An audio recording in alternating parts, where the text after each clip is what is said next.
नमस्कार दोस्तों, स्वागत है आपका हमारे चैनल पर। वक्त है 25 फटाफट खबरों का, जहां हम आपको देंगे देश दुनिया की 25 बड़ी अपडेट्स, वो भी बहुत कम समय में। चलिए फिर शुरू करते हैं। 29 नवंबर को अंतर्राष्ट्रीय जगुआर दिवस और फिलीपींस लोगों के लिए अंतर्राष्ट्रीय एकजुटता दिवस मनाया जाता है। एशिया पावर इंडेक्स 2025 के अनुसार भारत दुनिया का तीसरा सबसे बड़ा डिफेंस पावर बन गया है। इसके साथ ही भारत ने विदेशी निवेश के मामले में चीन को पीछे छोड़ दिया है। यह भारत की बढ़ती सैन्य शक्ति और आर्थिक प्रगति का प्रतीक है, जो इसे वैश्विक स्तर पर महत्वपूर्ण बनाता है।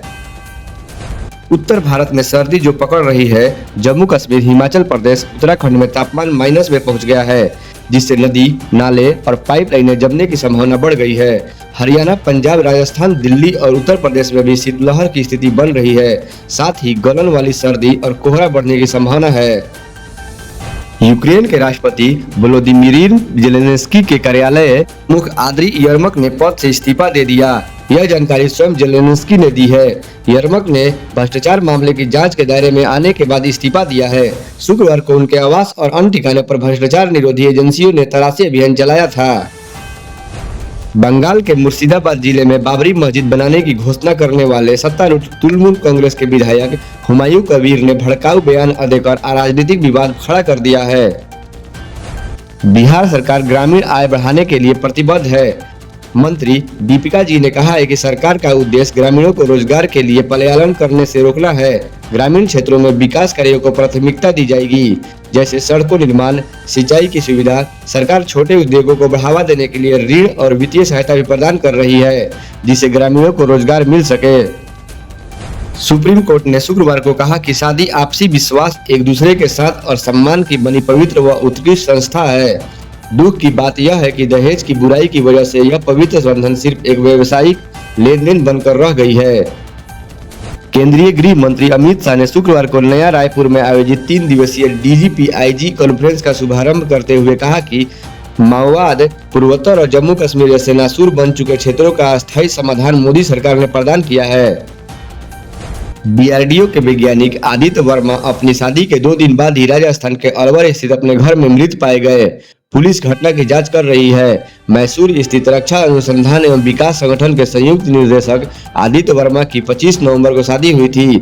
27 नवंबर की सुबह वो अपने घर में शौचालय में बेहोश पाए गए। पश्चिम बंगाल के दक्षिण 24 परगना जिले के सोनापुर में 10वीं कक्षा की एक छात्रा अपने कमरे के छत से लटकी हुई पाई गई। उसकी AI जनरेट नग्न तस्वीरें सोशल मीडिया पर प्रसारित होने के बाद यह घटना हुई। पुलिस ने शुक्रवार को इस घटना की जानकारी दी। एयर मार्शल आशुतोष दीक्षित ने शुक्रवार को कहा कि भारतीय वायुसेना स्क्वाड्रन की कमी को लेकर चिंताओं से अवगत है, लेकिन वह अपनी युद्धक क्षमता को किसी भी स्थिति में प्रभावित नहीं होने देगी। उन्होंने स्पष्ट किया है कि वायुसेना मौजूदा लड़ाकू विमानों, प्रशिक्षण, संसाधनों और मानव शक्ति का अधिकतम उपयोग कर रही है, ताकि किसी भी संभावित संघर्ष के दौरान वायु अभियानों का असर न पड़े। भारत ने नौसेना के 24 सी हॉक हेलीकॉप्टरों के 5 वर्षों के रखरखाव के लिए फॉलो ऑन स्पॉट पैकेज के तहत अमेरिका के साथ 7,995 करोड़ रुपए का समझौता किया है। इससे नौसेना की क्षमताओं में बढ़ोतरी होगी। सुप्रीम कोर्ट ने शुक्रवार को केंद्र सरकार और अन्य से जवाब मांगा, जिसमें आरोप लगाया गया है कि रोहतक के महर्षि दयानंद विश्वविद्यालय में महिला सफाई कर्मचारियों को अपने निजी अंगों की तस्वीरें दिखाकर यह साबित करने के लिए कहा गया कि वे पीरियड से गुजर रही हैं। जस्टिस BB नगरत्ना और R महादेवन की पीठ ने मामले में केंद्र सरकार और अन्य को नोटिस जारी किया है।